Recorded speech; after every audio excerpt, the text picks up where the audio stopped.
to my channel tips on mathematics. So class 10th NCERT math का exercise number 1.3 का introduction आज जो है हम चर्चा करेंगे इसमें। और इसमें जो 1.3 है, 1.3 में आपका basically irrational number rational number का खेल है। ठीक है, जो भी आपका पूरा 1.3 का एक्सरसाइज है उसमें जो है आपका पूरा का पूरा इरेशनल नंबर से रिलेटेड है। ठीक, तो हम सबसे पहले थोड़ा सा रिकॉल करेंगे कि इरेशनल नंबर क्या होता है, what is the difference between rational number and irrational number. ठीक है, तो चलिए सबसे पहले यहाँ पर हम बात करते हैं कि जो रैशनल नंबर्स होते हैं उन रैशनल नंबर्स को हम पहचान कैसे कर सकते हैं। ठीक है, अभी हम बहुत सारे क्वेश्चंस भी करेंगे तो उससे भी आप लोगों को और डाउट क्लियर हो जाएगा कि हाँ हम किस प्रकार से जो है बात कर सकते हैं रैशनल नंबर पर, इरेशनल नंबर पे। तो चलिए यहाँ पर बेसिक सा हम यहाँ पर जो है एक बात लेते हैं जिसमें हम बात करते हैं कि जो है रैशनल नंबर हमारे पास क्या क्या होते हैं। रैशनल नंबर्स, ठीक है, तो रैशनल नंबर वो नंबर होता है, रैशनल नंबर वो नंबर होता है जिसको हम जो है P/Q के फॉर्म में जो है रिप्रेजेंट कर सकते हैं, है ना। यही तो डेफिनेशन होता है, जहां पर जो Q होता है वो हमारा जीरो नहीं होना चाहिए। ठीक, और साथ ही साथ P एंड Q ये दोनों जो है हमारे क्या होना चाहिए, आर इंटीजर्स। ठीक है, इंटीजर्स, तो ये दोनों हमारे जो है इंटीजर होने चाहिए। इसका मतलब ये हुआ कि कोई भी नंबर है उसको अगर हम P/Q के फॉर्म में रिप्रेजेंट कर सकते हैं तो उस कंडीशन में जो है वो हमारा क्या हो जाएगा, एक रैशनल नंबर के कैटेगरी में आ जाएगा। ठीक है, अब देखिए यहाँ पर बात करते हैं कि क्या जो है, फॉर एग्जांपल हम यहाँ पर ले लेते हैं कुछ नंबर्स है हमारे पास 1/2, 3/2। ठीक है, ये इस प्रकार जीरो भी हमारा, जीरो देखिए जीरो क्या हमारा जो है रैशनल नंबर होगा या नहीं होगा, ये भी एक बहुत बड़ा क्वेश्चन आप लोगों के लिए हो सकता है कि इसके पीछे का कॉन्सेप्ट क्या है, वो चीज हमें समझना है कि हम रैशनल नंबर जो बोल रहे हैं उसमें है क्या। मैंने ये बोला कि कोई भी नंबर हो उसको हम जो है P/Q के फॉर्म में लिख पाए। ठीक है, लिख पाए तो उस कंडीशन में वो जो है हमारा रैशनल नंबर होगा। बट कंडीशन यहाँ पर क्या दे रखा है कि भाई जो Q है ना, जो अपॉन वाला है, डिनोमिनेटर वाला जो यहाँ पर नंबर है वो हमारा क्या होना चाहिए, जीरो नहीं होना चाहिए, नॉन जीरो होना चाहिए। तो मैंने यहाँ पर एक जीरो नंबर ले लिया, तो क्या मैं जीरो को 0/1 करके लिख सकता हूँ? क्या ये जो कंडीशन है वो फुलफिल हो रहा है? ये अपॉन वाला नंबर जीरो नहीं होना चाहिए, तो जीरो नहीं है, 1 है। और ऊपर और नीचे जो है देखिए दोनों ही हमारे क्या है, इंटीजर है। जीरो भी हमारे इंटीजर है, मैंने बताया था जब आपको इंट्रोडक्शन दिया था रियल नंबर्स का, उस कंडीशन में मैंने बताया था कि जीरो भी एक इंटीजर है जो कि उसको हम जीरो इंटीजर के नाम से जानते हैं। तो 0/1 लिख सकते हैं। इसका मतलब क्या है कि जो है ये हमारा एक रैशनल नंबर हो जाएगा। और ऐसे जितने भी हमारे पास नंबर्स होंगे, आगे जितने भी नंबर्स होंगे उन सभी को जो है हम क्या बोल सकते हैं, एक रैशनल नंबर के कैटेगरी में रख सकते हैं। ठीक है, अब बात आती है कि जो है क्या हम जो है 1, 2, 3, 4 ये सारे के सारे नंबर्स को रैशनल नंबर बोल सकते हैं? ये है क्या एक्चुअली में, ये हमारे पास नेचुरल नंबर है या फिर हम ये कह सकते हैं कि पॉजिटिव इंटीजर है। तो हम क्या कर सकते हैं, देखो इन सबके अपॉन में 1/1 रख सकते हैं, 1/1 रख सकते हैं। तो इसका मतलब ये भी हमारे जो है क्या बन गया, P/Q के फॉर्म में बन गया। अच्छा, अब बात करते हैं कि कोई भी नंबर है 1, 2, 3, 4 इस प्रकार के नंबर, और उसके अपॉन में मैं अगर 0 रख दूं तो क्या ये इंटीजर हो जाएगा? ये इंटीजर उस कंडीशन में नहीं होगा। क्यों नहीं होगा? उसका रीजन यहाँ पर आप देख सकते हो कि क्यों हमारा कभी 0 नहीं होना चाहिए। और 0 अगर हो गया तो क्या होगा, 0 अगर हो गया कोई भी जो है नंबर के, कोई भी नंबर के अगर अपॉन में डिनोमिनेटर में अगर 0 रहा तो उस कंडीशन में वो नंबर हमारा जो है क्या बन जाता है, इनफाइनाइट बन जाता है। ठीक है, इनफाइनाइट बन जाता है। अच्छा, ये इनफाइनाइट का केस आप जो है क्लास 11th में जब जाएंगे तो उस कंडीशन में, ठीक है, अनडिफाइंड जिसको हम बोल सकते हैं, अनडिफाइंड, ये एक केस हमारे पास आता है अनडिफाइंड का। तो यहां हम जो है डिस्कशन नहीं करेंगे कि अनडिफाइंड एक्चुअल में क्या होता है। आप बस इतना समझ लीजिए कि कोई भी नंबर है अगर अपॉन में 0 हुआ तो उस कंडीशन में वो रैशनल नंबर के कैटेगरी में नहीं आ सकता है। कंडीशन पहले से ही उन्होंने मना कर रखा है। शर्त ये भी है कि ये दोनों नंबर हमारे इंटीजर है, लेकिन इंटीजर होने के साथ साथ जो है ये दोनों नंबर, अपॉन वाला जो नंबर होगा इन दोनों में से, वो हमारा जो है 0 नहीं होना चाहिए। ठीक है, अच्छा हम बात करते हैं कि जो है क्या जो 12/36 क्या ये भी हमारे पास एक रैशनल नंबर है? बिल्कुल, ये भी एक रैशनल नंबर है। कैसे है देखिए, ये भी एक रैशनल नंबर है। 12/36 को अगर मैं डिवाइड करूंगा, क्योंकि आप एक चीज देखो, डेफिनेशन तो फुलफिल हो ही रहा है, डेफिनेशन तो फुलफिल हो ही रहा है, क्योंकि 12 के टेबल में हम जो है 3 टाइम में आ सकते कि नहीं, और यही जो है क्या है, इसका सिंपलेस्ट फॉर्म है, ये जो है इसका सिंपलेस्ट फॉर्म है। बट एक चीज आप ध्यान रखना, कभी भी अगर हम रैशनल नंबर की बात करें, कभी भी अगर हम रैशनल नंबर की बात करें, तो नंबर रैशनल होने के साथ साथ अगर हम जो है सिंपलेस्ट फॉर्म निकाल के लाए, तो उस कंडीशन में देखिए ये और ज्यादा हम ये डिवाइड हमने कर दिया था, 12 1 12, 12 3 36, ठीक है, हमने डिवाइड कर दिया। ये हमारे जो है कौन सा फॉर्म है, इसको हम क्या बोलते हैं, सिंपलेस्ट फॉर्म, सिंपलेस्ट फॉर्म बोलते हैं। अब इसके बाद जो है हम किसी भी प्रकार का इसमें डिवाइड नहीं कर सकते। अब एक चीज ध्यान रखिएगा, अगर मैं इन दोनों नंबर्स का HCF निकाल दूं तो कितना आएगा, 1 आएगा। इसका मतलब क्या है कि भाई ये जो दोनों नंबर है वो दोनों नंबर जो है हमारा कैसा होना चाहिए, को प्राइम नंबर होना चाहिए, co prime number that is HCF और the GCD of 1,3 should be equal to 1। तो उस कंडीशन में हम ये कह सकते हैं कि ये जो नंबर है वो हमारा कैसा नंबर है, रैशनल नंबर है। अभी हम जो है जब किसी इरेशनल नंबर को प्रूफ करेंगे कि हाँ वो इरेशनल नंबर है, क्योंकि डेफिनेशन तो हमारे पास है, बहुत सारे डेफिनेशन है, जैसे कि मैं आपको रैशनल नंबर का डेफिनेशन समझा रहा हूँ, इसकी ज़रूरत आपको प्रूफ करते टाइम पड़ेगी, ठीक है। ये जो चीज़ें मैं आपको बता रहा हूँ वो आपको प्रूफ करते टाइम पड़ेगी, ठीक। अब कोई भी नंबर इरेशनल नंबर है तो उस कंडीशन में उसको हम प्रूफ करेंगे कि हाँ वो इरेशनल नंबर है, तो उसकी इरेशनलिटी क्या है, वो क्यों है, ठीक है ना। इस क्वेश्चन का जवाब भी आप लोगों को मिलेगा। कुछ चीज़ें और है इसमें, जैसे हम रैशनल नंबर की बात करते हैं तो रैशनल नंबर दिखता कैसे है, ठीक। अब जैसे कोई नंबर है, जैसे मैं डेसिमल नंबर की बात कर रहा हूँ, कुछ डेसिमल नंबर्स, ठीक है, जो पॉइंट वाले मतलब डिवाइड करने पर क्या होता है, पॉइंट में आ जाता है। देखिए दो तरह का नंबर होता है। कैसे, अगर मैं डिवाइड कर रहा हूं तो हमारे पास जो है इस प्रकार का आएगा, एक तो पूरा डिवाइड करते टाइम जो है क्या हो जाता है, मतलब फिनिश हो जाता है, टर्मिनेट हो जाता है, तो हम इसको बोलते हैं टर्मिनेटिंग। दूसरा नंबर जो आता है क्या होता है कि हम डिवाइड करते हैं लेकिन वो जो है रिपीट होता जाता है, बार बार सेम नंबर आता है और आगे भी चलते हैं तो वो भी हमारा रिपीट होता जाता है। तो देखिए सबसे पहला चीज तो क्या है कि यहां पर खत्म हो गया था तो उसको हमने क्या बोल दिया था, टर्मिनेटिंग बोल दिया था। सबसे पहले ये तो हमारा टर्मिनेट तो नहीं हो रहा है, ठीक है, टर्मिनेट नहीं हो रहा, तो हम इसको बोलेंगे नॉन टर्मिनेटिंग। आपको होप कि आपने क्लास 9th में ये सब चीजें पढ़ रखा है, नॉन टर्मिनेटिंग, ठीक है, नॉन टर्मिनेटिंग एंड रिपीटिंग, ये रिपीट भी हो रहा है, repeating, non terminating and repeating. तो जब भी आपको कोई भी नंबर है वो डिवाइड करने पर जो है इस प्रकार का हमें दिख जाए, या तो वो टर्मिनेट हो जाए डायरेक्टली या फिर हमारे पास नॉन टर्मिनेटिंग रिपीटिंग हो जाए, तो इन दोनों केसेस को हम जो है रैशनल नंबर्स के कैटेगरी में रखते हैं, ठीक।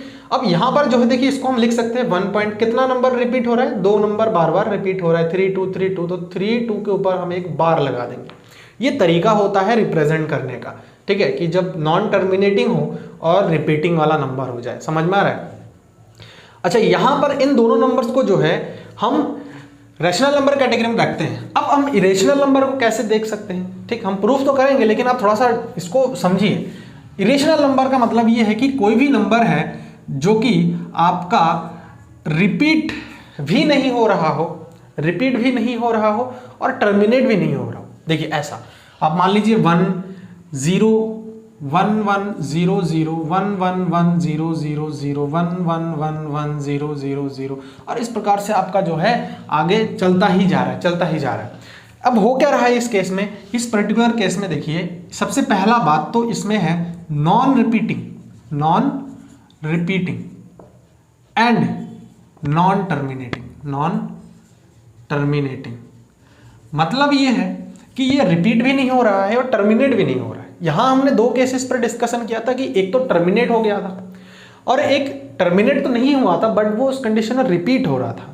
तो ऐसे केसेस में हम बात कर सकते हैं कि ये इरेशनल नंबर में आता है। बट हम इस प्रकार के जब भी हमारे पास केसेस आए, आपने क्लास 9th में पढ़ लिया था आई थिंक, तो आप लोग ये कह सकते हो कि ये जो है हमारा क्या हो जाएगा, एक इरेशनल नंबर हो जाएगा। हमेशा के लिए ध्यान रखना इरेशनल नंबर, ठीक है, इरेशनल नंबर, इसको हम इरेशनल नंबर की कैटेगरी में रख देंगे। उसके बाद जो है और किस टाइप से हम देख सकते हैं, ऐसा नंबर जो रूट में नॉन परफेक्ट स्क्वायर हो, परफेक्ट स्क्वायर हो, ठीक, नॉन परफेक्ट स्क्वायर हो, तो उस कंडीशन में फॉर एग्जांपल √2, √3, √15, √5, ठीक है, ये सारे के सारे √11, ये सारे के सारे जो है हमारे नॉन परफेक्ट स्क्वायर है।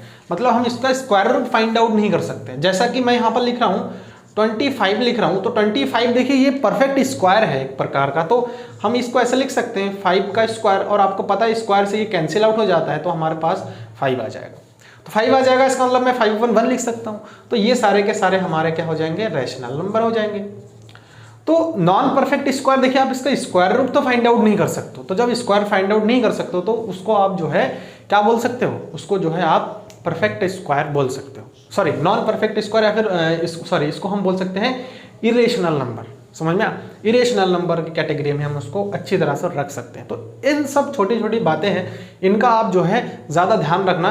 कभी भी अगर अपॉन में 0 ला रहे हैं आप, तो उस कंडीशन में भले ही वो दोनों हमारे इंटीजर हो, बट वो जो है हमारे रैशनल नंबर नहीं होता है। साथ ही साथ एक डेफिनेशन आप याद रखना, रैशनल नंबर वो नंबर होता है जिसको हम P/Q के फॉर्म में लिख सकते हैं और Q 0 नहीं होना चाहिए। बट यहाँ पर एक कंडीशन है कि उनका जो हाईएस्ट कॉमन फैक्टर है वो जो है हमारे पास हमेशा के लिए 1 होना चाहिए। अब ये 1 देखिए, मैं बात कर रहा हूँ कि हाईएस्ट कॉमन फैक्टर अब आएगा कहाँ से। कोई भी आप नंबर ले लो और उन नंबर का जो है आप सिंपलेस्ट फॉर्म निकालो, ठीक है, सिंपलेस्ट फॉर्म निकालो। अब ये सिंपलेस्ट फॉर्म जब भी आप निकालेंगे ना, उसके बाद जो है वो नंबर और डिवाइड नहीं होगा। जैसे कि मैंने यहाँ पर डिवाइड किया था 12/36, ठीक है, 12/36 मैंने ले लिया, तो 1/3 आ गया, है ना। ऐसे और भी बहुत सारे नंबर आपके पास होंगे, जैसे कि मैं यहाँ पर बात कर रहा हूँ कि 2/4 ले रहा हूँ मैं, 2 1 2, 2 2 4, 1/2 आ गया। मैं यहाँ पर जो है 25 ले रहा हूँ 100, ठीक, 1 4 तो 1/4 आ गया। जबकि ये भी हम जो है कह सकते हैं, ये भी हम ये कह सकते हैं कि ये जो है आपका रैशनल नंबर है कि नहीं, क्योंकि रैशनल नंबर की डेफिनेशन जो है फुलफिल हो रहा है कि भाई P/Q के फॉर्म में लिख सकते हैं, और जो है Q हमारा 0 नहीं होना चाहिए, साथ ही साथ जो है ये दोनों नंबर हमारे क्या होने चाहिए, इंटीजर होने चाहिए। तो वो चीज़ तो यहाँ पर हो रहा है, इसका मतलब ये भी हमारा रैशनल नंबर में आएगा। बट मैं बात कर रहा हूँ कि जब आपका जो है कोई भी दो नंबर है, कोई भी दो इंटीजर है, उसको हम डिवाइड करके अगर सिंपलेस्ट फॉर्म में लेकर के आए, तो उस कंडीशन में उसका जो है HCF हमारा क्या होना चाहिए, 1 होना चाहिए, ठीक, दोनों नंबर्स का। तो अगर कंप्लीट डेफिनेशन की मैं अगर बात करूं, कंप्लीट डेफिनेशन की कि रैशनल नंबर क्या होता है, तो P/Q, जहां Q 0 नहीं होना चाहिए, और P और Q का जो है HCF हमारा क्या होना चाहिए, हमेशा के लिए 1 होना चाहिए। अब 1 की कंडीशन आप ध्यान रखना कि ये तभी पॉसिबल है, ये जो HCF इन दोनों नंबर्स का तब पॉसिबल है जब हमारा जो है सिंपलेस्ट फॉर्म में आए, कोई भी दो नंबर सिंपलेस्ट फॉर्म में आ जाए डिवाइड करने पर। इसकी ज़रूरत हमें पड़ेगी, तभी मैं जो है आप लोगों को बता रहा हूँ, ठीक, तभी मैं आप लोगों को बता रहा हूँ। तो आई थिंक कुछ बेसिक चीज़ें तो आपको आइडिया लग ही गया होगा कि जो है हम किस प्रकार से जो है रैशनल और इरेशनल नंबर को कैटेगराइज करते है ना, डिफरेंस करते हैं, दोनों में हम डिफरेंस किस प्रकार से कर सकते हैं। बट यहाँ पर सवाल आता है कि इन दोनों नंबर्स में से हम जो अभी किसी इरेशनल नंबर को इरेशनलिटी प्रूव करेंगे, है ना, वो हम करेंगे कैसे। जैसे फॉर एग्जांपल एक हमारे पास क्वेश्चन आता है कि prove that √2 is irrational number. तो आपको जो है ये √2 इरेशनल नंबर प्रूफ करना है, ठीक है। अब देखिए यहाँ ये जो रेशनल नंबर एक रूट टू हमारे इरेशनल नंबर, इसको प्रूफ करना है। जैसे जबकि मैंने आप लोगों को ये चीज़ बता रखा है कि कभी भी कोई भी अगर नॉन परफेक्ट स्क्वायर का स्क्वायर रूट हम निकालना चाहे तो वो तो निकलेगा नहीं, और वही नंबर जो है हमारा क्या हो जाएगा, इरेशनल नंबर होगा। बट इसकी प्रूफ यहाँ पर हम जो है करेंगे, किसका यूज करेंगे, यहाँ पर जो है हमारे पास एक कंट्राडिक्शन वाला मेथड होता है, ठीक है, मेथड ऑफ कंट्राडिक्शन। अब मेथड ऑफ कंट्राडिक्शन क्या कहता है वो चीज थोड़ा सा हम जान लेंगे। कुछ है नहीं इसमें, जो है प्रोसेस में आप लोगों को बताऊंगा तो ये कंट्राडिक्शन वाला मेथड आपको समझ में आ जाएगा। होता क्या है जनरली, जो भी चीजें हमें प्रूव करना होता है ना, कि यहां पर कहा है, देखिए प्रूव दैट की जो रूट टू है वो इरेशनल नंबर है। हम इसका जो है कंट्राडिक्ट अज्यूम कर लेते हैं। हमारा जो अज्यूमशन होता है वो कंट्राडिक्ट होता है, किसके अकॉर्डिंग, इसके अकॉर्डिंग। ठीक, हम जो है इरेशनल, कोई भी रूट टू एक नंबर इरेशनल है, इसको इरेशनल प्रूव करने के लिए हम सबसे पहले तो इसको रैशनल मानेंगे। हम ये कहेंगे कि जो है नहीं, ये हमारा रैशनल नंबर है। हम गलत मानेंगे तो कहीं ना कहीं अगर हम गलत मानते हैं, ठीक है, एक चीज मैं आप लोग समझा रहा हूं, अगर हम रूट टू जो है हमें प्रूव करना है रेशनल नंबर, हमें रैशनल नंबर मानना है, तो हम जो है रैशनल नंबर मानेंगे, जबकि हमें ये चीज़ भी पता है कि हम जो मान रहे हैं वो गलत है। अगर हम गलत मान रहे हैं तो कहीं ना कहीं हमारा जो कंक्लूजन निकल के आएगा लास्ट टाइम वो भी गलत होगा। और वो गलत क्यों होगा, क्योंकि हमने स्टार्टिंग में उसको गलत अज्यूम किया है। तो चलिए इसको सबसे पहले रफ करता हूँ मैं, और उसके बाद जो है आप लोगों को इसका जो बिहाइंड, इसका जो कॉन्सेप्ट है वो आप लोगों को समझाता हूँ। सो स्टूडेंट, सबसे पहले जो है किसी भी इरेशनल नंबर को इरेशनल प्रूव करने के लिए हमें एक छोटी सी थ्योरम की जरूरत पड़ेगी, और वो थ्योरम मैं आप लोगों को थोड़ा सा बता देता हूँ। देखिए इसमें ये चीज़ कहा है कि, तो देखिए थ्योरम क्या कह रहा है कि let P be a prime number, P be a prime number, ठीक है, if P divides A square then P divides A, ठीक, P divides A where A is a positive integer, ये चीज बता रखा है। अच्छा, यहां पर बात है कि p अगर एक प्राइम नंबर है, p अगर एक प्राइम नंबर है, वो अगर किसी पॉजिटिव इंटीजर को, p एक प्राइम नंबर है और वो एक पॉजिटिव इंटीजर के स्क्वायर को जो है डिवाइड कर रहा है, तो देन ऑब्वियसली बात है कि जो p है वो आपका उस पॉजिटिव इंटीजर को डिवाइड करेगा। ये 100% है, ठीक है, 100% ट्रू है। अब देखिए हम यहाँ पर एक कॉमन सा एग्जांपल लेते हैं और उसके हेल्प से समझते हैं। जैसे कि p एक प्राइम नंबर कहा गया ना, p एक प्राइम नंबर कहा गया है, तो p को मैं अज्यूम कर लेता हूं कि 5 है, ठीक है, p को मैं अज्यूम करता हूं कि p जो है 5 है। अच्छा, 5 जो है मैं मान के चलता हूं कि 100 को क्या कर देता है, 100 को डिवाइड करता है, और 100 हमारा एक्चुअल में क्या है, 10 का स्क्वायर ही तो है, 10 का स्क्वायर ही तो है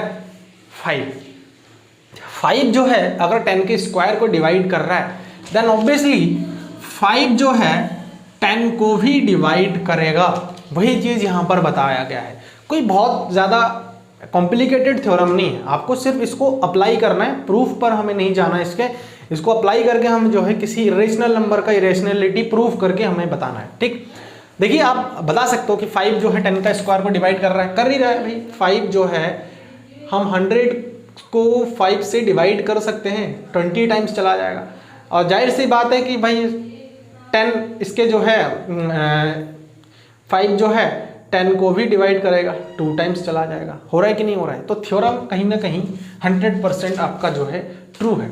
अब जो है हम किसी इरेशनल नंबर को लेंगे और उसको हम प्रूफ करते, कैसे करेंगे वो चीज़ आप देख लीजिए।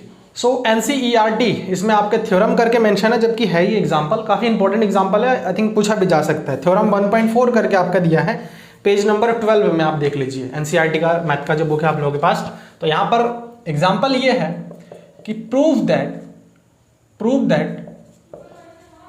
√2 इज इरेशनल नंबर, ठीक है, ये चीज हमें प्रूव करना। तो हम यहां पर अप्लाई करेंगे मेथड ऑफ कंट्राडिक्शन। तो now suppose let √2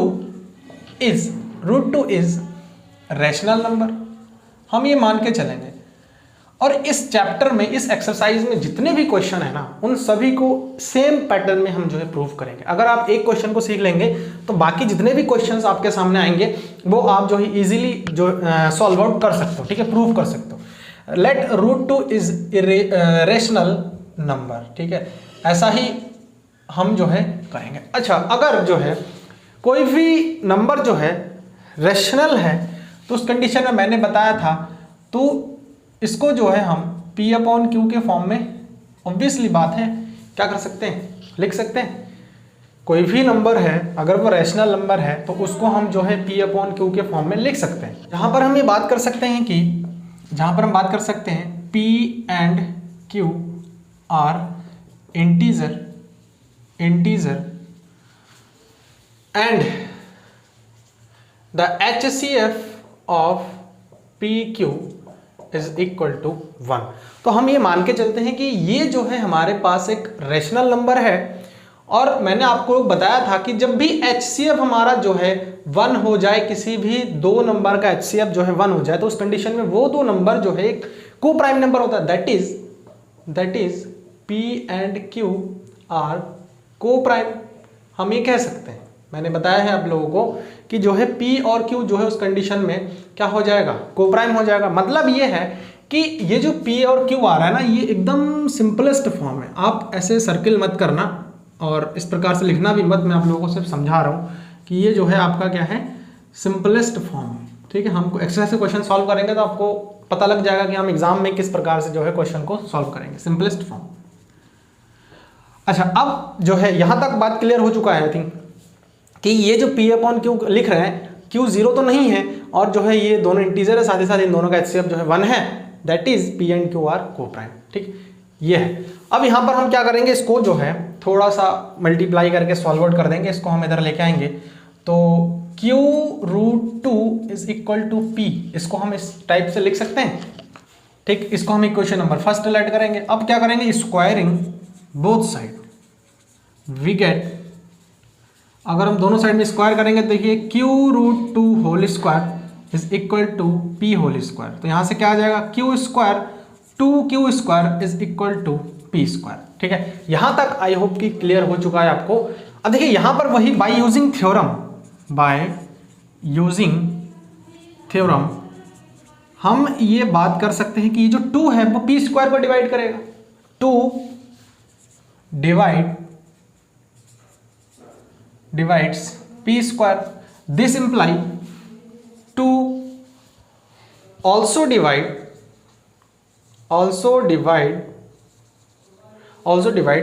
P, 2 also divides P। अच्छा, अगर 2 जो है P, ये बाय थ्योरम से हुआ है, इससे पहले जो थ्योरम में आप लोगों को बताया ना, उसी थ्योरम का यूज हम यहाँ पर कर रहे हैं अभी, कि ये जो 2 है वो P स्क्वायर को डिवाइड कर रहा है। ऑब्वियसली बात है कि कर ही रहा है, हम इसको 2 को अपॉन में ला सकते हैं। 2 जो है P स्क्वायर को डिवाइड कर रहा है, दिस इंप्लाई 2 जो है P को भी डिवाइड कर देगा।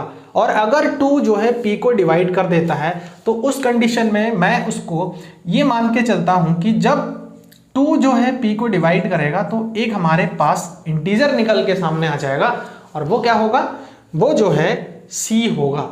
ये हम जो है मान के चलते हैं, या फिर हम ये मान के चलते हैं PQ हो गया, हम यहाँ पर इसको R मान के चलते हैं, एक सीक्वेंस में रहेगा तो ज़्यादा आसान होगा। P जो है, P को जो है 2 डिवाइड करता है तो हम मान के चलते हैं कि डिवाइड करने पर एक क्वोशिएंट तो आ ही जाएगा, तो वो क्वोशिएंट हमारे पास क्या होगा, R होगा। अब चलिए आगे का जो है इसमें हम सॉल्व आउट करते हैं। अच्छा, ये जो है जब हम डिवाइड हमने कर लिया तो ऐसा हमने लिख दिया, इसको देखिए हम कैसे लिख सकते हैं, P is equal to 2R के फॉर्म में लिख सकते हैं, 2R के फॉर्म में लिख सकते हैं, है ना। फॉर सम इंटीजर R, ठीक, ये ध्यान रखना, ये जो R है वो आपका जो है कुछ इंटीजर आपका हो सकता है यहाँ। अब देखिए हम क्या कर सकते हैं, यहाँ पर ना इसको इक्वेशन नंबर आप जो है फर्स्ट हमने मान लिया है ऑलरेडी, सेकंड आप इसको मान लीजिए, या फिर इसको ही आप यहाँ से हटा करके आप जो है क्या कर सकते हो, इसको फर्स्ट मान सकते हो, जो भी आपको लगे। अब देखिए हम इस P का value, put the value of P in equation second, ठीक है, आप सेकेंड में पुट कर दीजिए तो क्या आ जाएगा, देखिए 2Q square is equal to P square के प्लेस पर हम क्या पुट कर सकते हैं, 2r का होल स्क्वायर हो जाएगा। तो 2q square is equal to 4r square. ठीक है, तो हम ये कह सकते हैं कि जो है q square is equal to 2r square. इस 2 से यहाँ से 4 कैंसिल आउट कर देंगे तो हमारे पास कितना आ जाएगा, 2 2 जार 4 आ जाएगा। अब फिर से बाय यूजिंग थ्योरम, अगर 2 देखिए q स्क्वायर को डिवाइड कर रहे हैं, 2 divides q square, this imply 2 also divide q। अगर 2 q स्क्वायर को डिवाइड कर रहा है, 2 अगर q स्क्वायर को डिवाइड कर रहा है तो 2 q को भी डिवाइड करेगा। ये है जो थ्योरम हमने पढ़ रखा था, पहले भी यूज किया है। अब देखिए क्या हुआ, क्या है यहाँ पर हो क्या गया है। अब देखिए कुछ चीजें ऐसा आ गया ना, आपको खुद ही समझ में आ जाएगा। हमने ये बताया था कि p और q जो है ये एक सिंपलेस्ट फॉर्म है। इसका मतलब क्या है कि भाई अगर ये दोनों नंबर है तो 1 के अलावा जो है ये दोनों नंबर को कोई और नंबर डिवाइड नहीं कर सकता है। सिंपलेस्ट फॉर्म का मतलब यही होता है। जैसे मैं यहाँ पर 1/2 लिख रहा हूँ ना, 1/2 लिख रहा हूँ तो 1/2 किसी और नंबर से डिवाइड नहीं होगा। देखिए ऊपर का भी नंबर नहीं, 1 को 1 ही डिवाइड कर सकता है, 2 को 1 ही डिवाइड कर सकता है। मतलब ये हो गया कि इन दोनों का जो कॉमन फैक्टर है, वो 1 होना चाहिए। 1 और 2 का कॉमन फैक्टर हमारे पास हमेशा के लिए 1 होना चाहिए, 1 के अलावा कुछ और नहीं होना चाहिए। समझ में? अब देखिए यहां हुआ क्या है कि जो p और q है ना, 2 जो है p को भी डिवाइड कर रहा है ना, 2 जो है, समझना इस चीज को, 2 जो है p को भी डिवाइड कर रहा है, और जो है यहां पर देखिए 2 जो है q को भी डिवाइड कर रहा है। और मैंने ये चीज शुरू में बताया था कि p और q का HCF जो है 1 होना चाहिए। मतलब कि p और q का HCF अगर इस अकॉर्डिंग हम चले ना, अगर हम इस अकॉर्डिंग चले जो हम करते हुए आ रहे हैं, तो उस कंडीशन में p और q का HCF तो यहां पर कितना आ गया, HCF ऑफ इट मीन यहां पे थोड़ा सा मिटा देते हैं, it mean HCF of PQ is equal to 2। मतलब p को 2 भी डिवाइड कर रहा है और p को 1 भी डिवाइड कर रहा है। आप देखेंगे ना, कोई भी एक ऐसा नंबर ले लेते हैं, देखिए 2 और जो है मैं 4 ले लेता हूं और इन दोनों नंबर्स का अगर मैं HCF निकाल दूं तो कितना आएगा, 2 आएगा। इसका मतलब ये 2 जो है, ये इसका मतलब जो है, ये मैं समझा रहा हूं आपको ऐसे एग्जांपल। इसका मतलब ये है कि ये जो 2 है ये 2 को भी डिवाइड करेगा और ये जो 2 है वो 4 को भी, दोनों को डिवाइड कर रहा है ना, दोनों को डिवाइड कर रहा है। तो ऐसा केस तो हमारे पास नहीं आना चाहिए। हमने ये बोला था कि सिंपलेस्ट फॉर्म, जबकि ये सिंपलेस्ट फॉर्म तो है ही नहीं। इसका जो है q को 2 डिवाइड कर रहा है और जो है कि p को भी जो है 2 डिवाइड कर रहा है, यही तो निकला है। तो इसका मतलब ये हो गया HCF of p and q जो है 2, जबकि हमारे पास शुरू में हमने ये चीज मान रखा था कि HCF जो है p q का कितना आना चाहिए, 1 आना चाहिए। अगर √2 हमारे पास रेशनल नंबर है तो उनका HCF 1 आना चाहिए, लेकिन यहां पर देखिए गलत आ रहा है हमारे पास।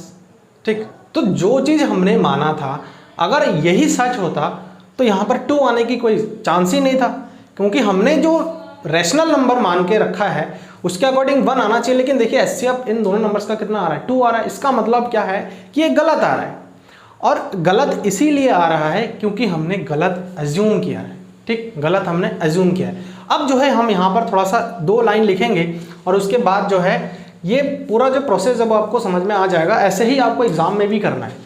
देखिए ये नया एक लाइन यहाँ पर हमने लिख दिया है, but p and q have no common factor other than 1। यही चीज तो हमने बताया था कि अगर जो है रैशनल नंबर है तो भैया 1 के अलावा कोई और हमारे पास कॉमन फैक्टर नहीं होना चाहिए, जबकि 2 आ गया हमारे पास इन दोनों का कॉमन फैक्टर। तो हम लिखेंगे we get contradiction due to our wrong assumption. हमें जो है एक कंट्राडिक्शन मिला है, क्यों? क्योंकि हमने गलत मान रखा है, इसीलिए हमें कंट्राडिक्शन में देयरफॉर √2 इज इरेशनल नंबर। तो हम ऐसे जो है किसी भी इरेशनल नंबर की इरेशनलिटी प्रूव कर सकते हैं। ठीक है, अब जो है इसमें एक्सरसाइज में हम बात करेंगे नेक्स्ट वीडियो लेक्चर में। ठीक, so thanks for watching this video.